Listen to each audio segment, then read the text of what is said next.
Steph Curry experienced the most scary event of his life in a gas station as a man tried to rob the cash point. In the heat of the moment, Steph Curry went on to do the unthinkable. One unusually rainy night in the California Bay, it was late, and it has rained all day, with local news calling it one-of-a-kind weather. Jack ran through the downpour, the hood of his coat pulled tight over his head, though it did little to keep him dry. Each step splashed in ankle-deep puddles, but he didn't notice. His mind was elsewhere, replaying the decision he had made back in his through the streets. Tonight would change everything, he told himself, for better or worse. What he was planning to do was beyond evil. The gas station on 14th Street wasn't special. It was a small, run-down place, the kind of spot people passed without a second thought. Jack knew it well. It was where he used to buy beer when he could still afford it, where he and Lisa, his wife, had once laughed over slushies during better times. Now it was something else entirely, a potential solution to his problems. He had thought of every way possible. In his pocket was a gun which he had no idea if it even worked. He'd bought it off a guy at a pawn shop, more as a last resort than anything else. But tonight, it wasn't about the gun. It was about taking control. The sign flickered as Jack approached, its buzz barely audible over the rain. He paused at the edge of the lot, staring at the warm glow of the gas station's lights. His heart pounded in his chest, a mix of adrenaline and fear. This was it. The bell jingled softly as Jack pushed the door open. He stepped inside, the heat from the small space hitting him like a wall after the freezing rain. Gus, the old clerk behind the counter, looked up. Gus was a fixture of the gas station, grizzled, quiet, and perpetually tired. He gave Jack a nod of acknowledgement, but didn't say anything. Jack's hand shook as he pulled the revolver from his pocket. It felt foreign in his grip, like it didn't belong to him. He raised it, pointing it at Gus, who froze mid-motion. Jack's voice trembled as he instructed Gus to empty the cash register. For a moment, Gus didn't move. He stared at Jack with tired eyes, the kind that had seen too much to be surprised by anything anymore. Slowly, he raised his hands and stepped toward the register. Jack's heart was pounding in his ears. This was happening. It was really happening. But then, the bell jingled again.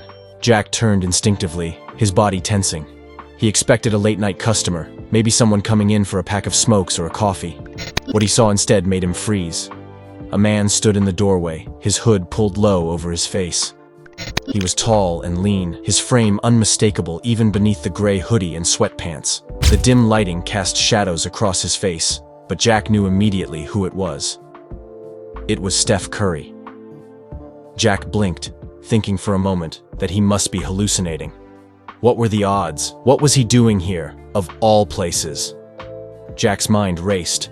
Was this some kind of joke? Was the universe playing another cruel trick on him? Steph didn't seem fazed by the scene in front of him. His eyes scanned the room, taking in the sight of Gus with his hands up and Jack holding the gun. For a moment, Jack thought he saw a flicker of concern in Steph's gaze, but it was gone almost as quickly as it appeared. Steph stepped further inside, letting the door swing shut behind him. The rain outside had softened to a drizzle, the faint sound of it still audible through the glass. He didn't speak. He didn't shout or panic. He just stood there, calm and composed, his hands tucked into the pockets of his hoodie. The tension in the room was suffocating. Jack's grip on the gun tightened, his mind spinning with questions. Why was Steph Curry here? Why now? And what was he supposed to do about it? The seconds stretched on, each one feeling like an eternity. Jack could feel the weight of Steph's gaze, steady and unflinching. It wasn't judgmental, but it wasn't indifferent either. It was something else entirely, something Jack couldn't quite place. Jack's voice faltered as he turned back to Gus. Just hurry up, he said, though the words felt hollow now. Out of the corner of his eye, Jack saw Steph move. It wasn't sudden or threatening, just a simple shift in posture as he pulled his hands from his pockets. For a moment, Jack tensed, wondering if Steph was going to try to stop him. But then, Steph did something Jack couldn't have expected in a million years. He pulled out a picture card of his daughter. She was so little. Jack stared, his mind struggling to process what he was seeing. Steph slowly approached Jack. The absurdity of the situation was almost too much for Jack to handle. Here he was, in the middle of a robbery, and Steph Curry, the man who had made impossible shots look effortless, was casually walking up to him with a kid. Picture. Steph's movements were fluid, almost hypnotic. He took each step carefully. As he walked, he asked Jack if he had a kid. Jack responded with a yes, agreeing to the fact that he was a father of a 3-year-old girl. His daughter had just started school, and he had found it difficult to raise money for her fees. By the time Jack was done answering the question, Steph was face to face with Jack. Jack felt something shift inside him. The tension, the fear, the anger, it all began to melt away, replaced by something he hadn't felt in years. Awe. Steph stopped and showed Jack the picture up close. Jack could not help but reach into his pocket. He pulled out his son's picture, and for a moment it felt the weight of his actions on him. Jack's gaze shifted to a small wastebasket near the counter. Without a word, in a fit of regret, he took a step back and shot. The room fell silent. Jack stood there, the gun hanging loosely at his side, his mind blank. He felt like a child again. Curry encouraged him that he should never give up, and he should draw motivation from all those that love him, like his child. The world, for one brief moment, seemed to pause. Jack had always believed in moments of destiny, though life hadn't given him many good ones. The kind of twists and turns that movies were made of seemed reserved for other people. People with better luck, better chances, and better lives. For him, every moment of fate had been just another cruel joke. Getting fired from his warehouse job, losing the only stable home he'd ever known, and watching Lisa walk out the door had all seemed like the universe's way of reminding him he didn't matter. But tonight, destiny was his to take. In that moment, he could feel cold sweat break out on his forehead, his heart palpitating and his hands weakened. It wasn't just the fear of getting caught or even the fear of Gus pressing a hidden alarm. It was the fear of what this act would make him. At that moment, it was as though he could hear his child's voice. With her voice came in a torrent of pain, of reminder, a strong reminder of his failed life. In that moment, he remembered how far gone he was, drowning in debt so deep he couldn't even see the surface. From long shifts at the warehouse, taking on odd jobs, fixing broken-down cars, even those funny-looking waiting tables at a greasy diner, none of it had been enough. He stole a glance at Gus, who was staring at him like a man who'd seen everything and could guess how this might end. Gus reminded him that he didn't have to do any of these things, with his voice barely above a whisper. But Jack didn't answer. How could he? Words felt too heavy in his throat, trapped between shame and necessity. He knew that if he had to do this, he needed to put in a strong look. Steph Curry took a step closer, his face calm yet somehow commanding. Jack couldn't help but take a step back, still having the gun firmly within his grasp. You don't have to do this. This moment is all about making choices, and you need to choose carefully, Steph had told him. Jack stared at him, unsure how to respond. What was Curry doing? Preaching? Playing therapist? Defending the old man by the counter? Or did God send this strange man to defeat his plans? Staring deep into his eyes and constantly shifting his gaze back to Jack's hands, Steph warned him about his action. Life has been cruel to you, unfair in every way, and here you are, thinking that this is your only way out, Steph told him. Jack's grip tightened on the gun, though his hands felt clammy as he stood still. He retorted, warning Steph that he knew nothing about him. I may not know you, but I've sure seen that look in the mirror before, Steph answered. Jack blinked. He knew this Curry was up to something. He replied, asking the basketball player where he had seen the look on his face before now. Steph smiled as he replied that he had seen such expressions in the mirror. Steph told him that before he became the famous star the world knows he is, there were days when he doubted everything. Steph told him with a grin across his face that truly, he had down days like his too. Days when he wasn't sure that he'd even make it, moments where pain crushed him. He further assured Jack that he would be fine, and the reason why people don't necessarily talk about things like this was because sharing sad stories like his doesn't put food on the table. Jack frowned, the gun lowering slightly, surprised that a man like Steph felt pressure, just like him. The expectations became too much for me, Steph continued. He made him understand that he has had so many injuries, Voices in his head telling him that he wasn't enough and that he would never measure up, and that no matter how hard he worked, he'd fail. These words struck a chord in Jack's heart. Gus could feel the tension easing as he heard the two men speak. His hands were still up in the air as he listened to Curry's story. He too seemed shocked to see Steph Curry, but was glad in his heart that he was saving him from losing to Jack. Jack's demeanor changed, and he came to see that he wasn't truly alone in all these. He felt all the walls that he had placed around himself slowly crack. He slowly stepped back as Curry moved closer to him. Steph's voice seemed to be the only thing that he could hear as he told him to drop the gun. Steph gestured towards him, pleading to him to let all the anger in his heart go and step away. Jack's mind raced. He knew that it wasn't as simple as Steph made it sound. There were bills he couldn't pay, a landlord threatening eviction, and Lisa, who might never forgive him for all the ways he'd failed her. But then again, he also knew that pulling the trigger wouldn't solve any of that either. Gus hadn't moved, his hands still raised, and his eyes moving between Jack and Steph. The silence felt heavier now, thick with unspoken possibilities. Gus told him with his steady voice in that situation that in all his 25 years of working this shop, he had seen so many people. Good, bad, dangerous, and scary looking.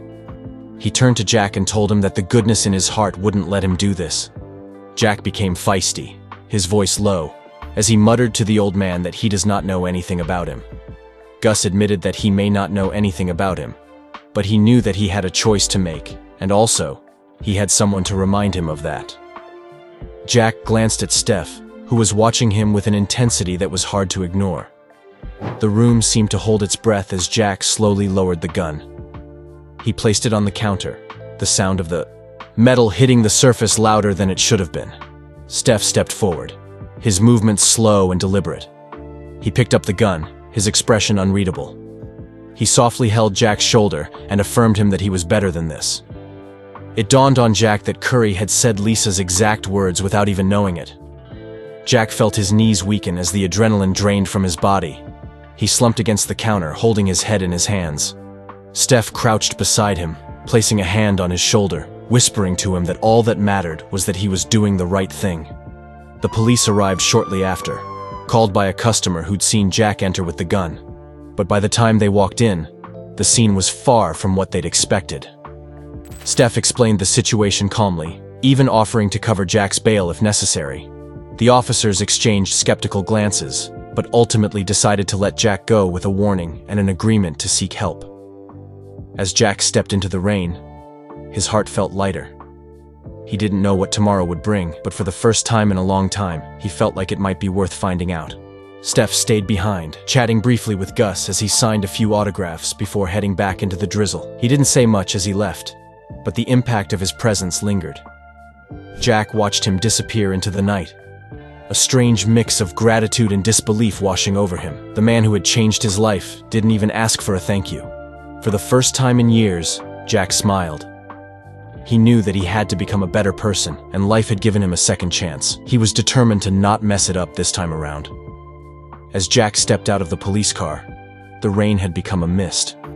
The drops clung to his face, mingling with the tears he didn't realize had begun to fall. The events of the night played in his mind like a poorly edited movie reel.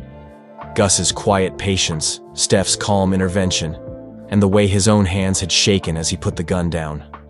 The weight of the night bore down on him, but so did the echoes of his life before this, but he was not shaken. He remembered the way Lisa used to laugh, how it lit up the tiny apartment they'd shared.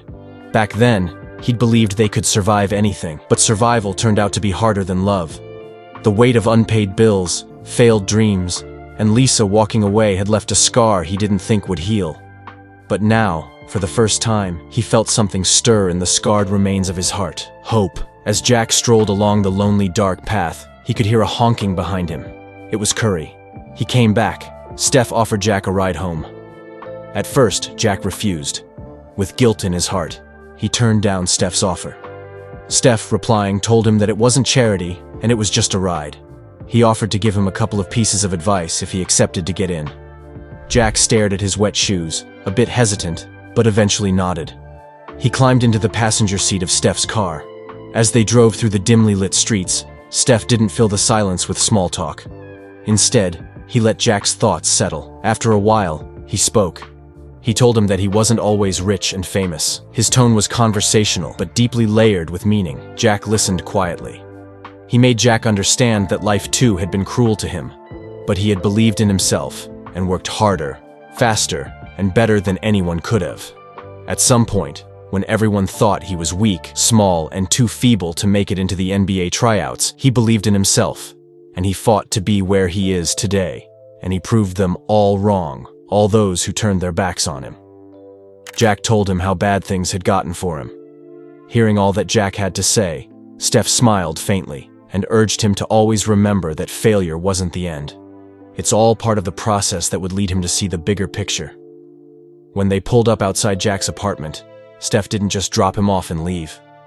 He got out of the car and standing with Jack under the flickering porch light. Steph hugged him.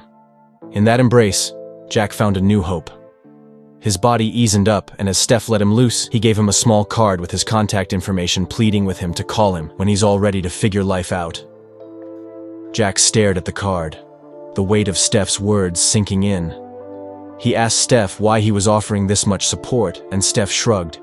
He told him that it was because someone once helped him when he was at his lowest, and now it's time to play his part. Jack nodded, unable to find the right words.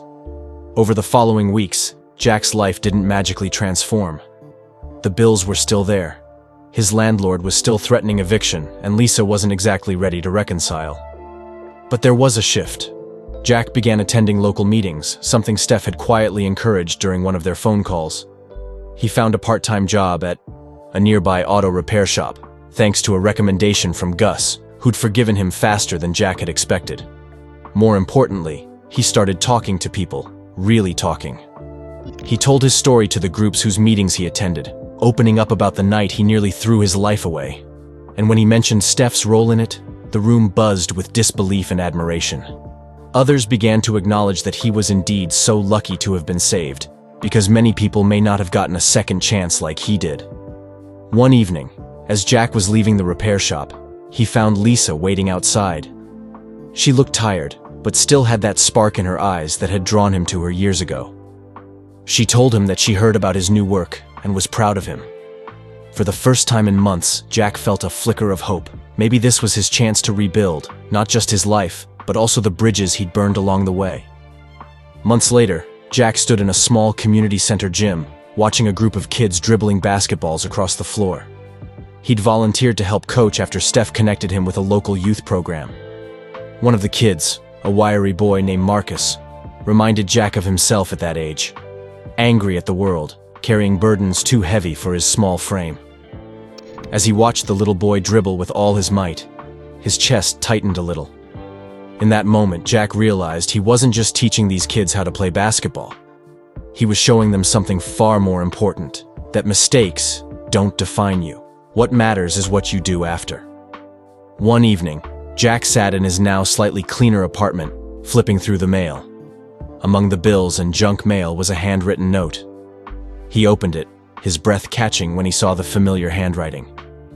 It was Steph's handwriting, his savior soon turned friend. Steph expressed his happiness and encouraged Jack to keep going, to keep making those hard decisions and never turning back, and soon it would all be better.